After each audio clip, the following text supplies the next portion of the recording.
La RTI, la BRVM et BC Bourse vous présentent Flash Bourse.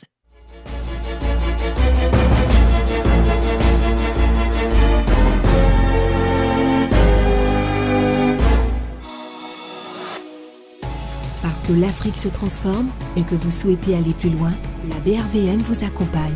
Pour vous, nous renforçons la dynamique de l'investissement et brisons les barrières pour mieux exploiter le potentiel économique de l'UEMOA. Parce que la technologie évolue, pour vous, nous créons de nouveaux produits et élargissons les horizons de placement. Avec la BRVM, investissons pour une croissance plus forte et mieux partagée. Bonjour, je suis Michel Digré. Bienvenue à Flash Bourse. Au programme, les faits marquants du marché de la BRVM de la semaine. Notre analyste Sidney Saoré de BC Bourse sera en duplex. La réponse à une de vos questions Facebook, #FlashBourseRTI. Et pour finir la séquence, comprendre la bourse et son fonctionnement. La BRVM a clôturé la semaine en hausse par rapport à la semaine précédente. L'indice BRVM 10 est passé à 252,75 points, soit une progression de 0,52%. L'indice BRVM Composite a aussi progressé de 1,18% à 285,18 points. L'indice BRVM Finance enregistre la meilleure performance hebdomadaire à 107 points en hausse de 3,08% par rapport à la semaine dernière. L'indice BRVM Agriculture enregistre la plus forte baisse de la semaine avec une variation de 3,29% à 188,51 points. Plus forte hausse hebdomadaire, Bank of Africa Burkina Faso, 198 745, soit 24,22%. Bank of Africa Sénégal, 57 000, soit 16,31%. Vivo Énergie Côte d'Ivoire, 2085, soit 13,32%. Plus forte baisse hebdomadaire, Air Liquide Côte d'Ivoire, 8800, soit moins 12,0%. SAPH Côte d'Ivoire, 11 500, soit moins 9,80%. Filtissa Côte d'Ivoire, 14 560, soit moins 9%. Dans un monde qui change, être bien accompagné est une nécessité. Pour vos investissements en bourse, pour la conservation et la gestion de titres, pour un accompagnement en matière d'évaluation et de rapprochement d'entreprises, bénéficiez de l'expertise et l'expérience d'un acteur de référence présent ici et ailleurs. BC Bourse, une filiale du groupe BNP Paribas, la banque d'un monde qui change. Bonjour Sidney, que pouvez-vous dire du marché cette semaine?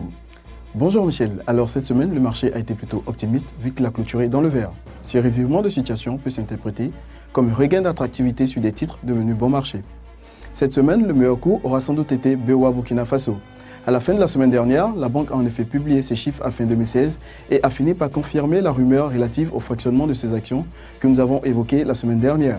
Je vous le rappelle, les perspectives à fin 2016 de la plupart des banques sont plutôt positives, sauf pour le titre ETI qui reste handicapé par la récession de l'économie nigériane. Merci Sidney. Avez-vous plus de précisions à nous donner sur les chiffres à fin 2016 de la BOA Burkina Faso?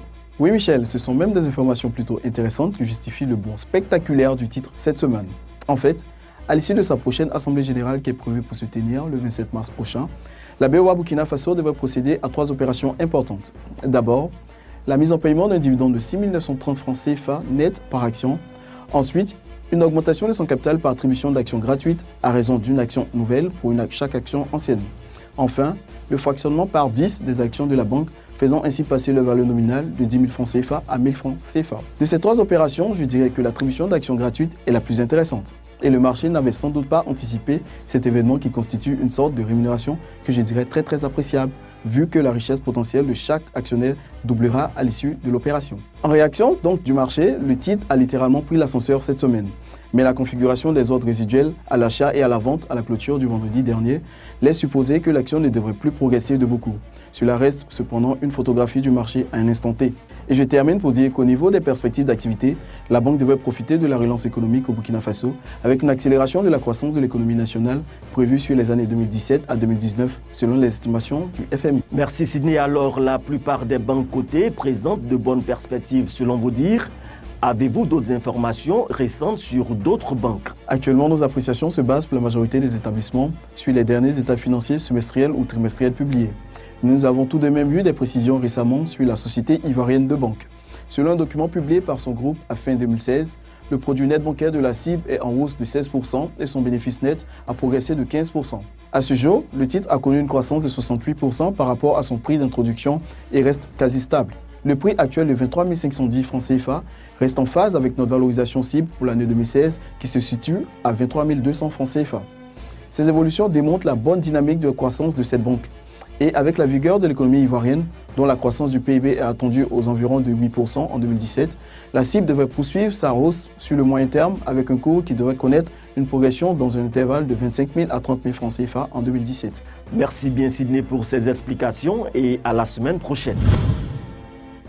À présent, répondons à une des questions posées sur notre page Facebook, #FlashBourseRTI. Emmanuel Doukou demande ceci: pourquoi les actions de Vivo Énergie ont diminué après fractionnement? Eh bien, la société de distribution d'hydrocarbures et de lubrifiants Vivo Énergie Côte d'Ivoire a perdu environ le quart de sa valeur depuis le fractionnement de sa valeur nominale intervenu le vendredi 4 novembre 2016. En principe, les titres des actions ont tendance à grimper au cours des semaines qui suivent le fractionnement en raison de l'accessibilité du prix. Mais l'accessibilité n'est pas synonyme de juste prix et le marché corrige très souvent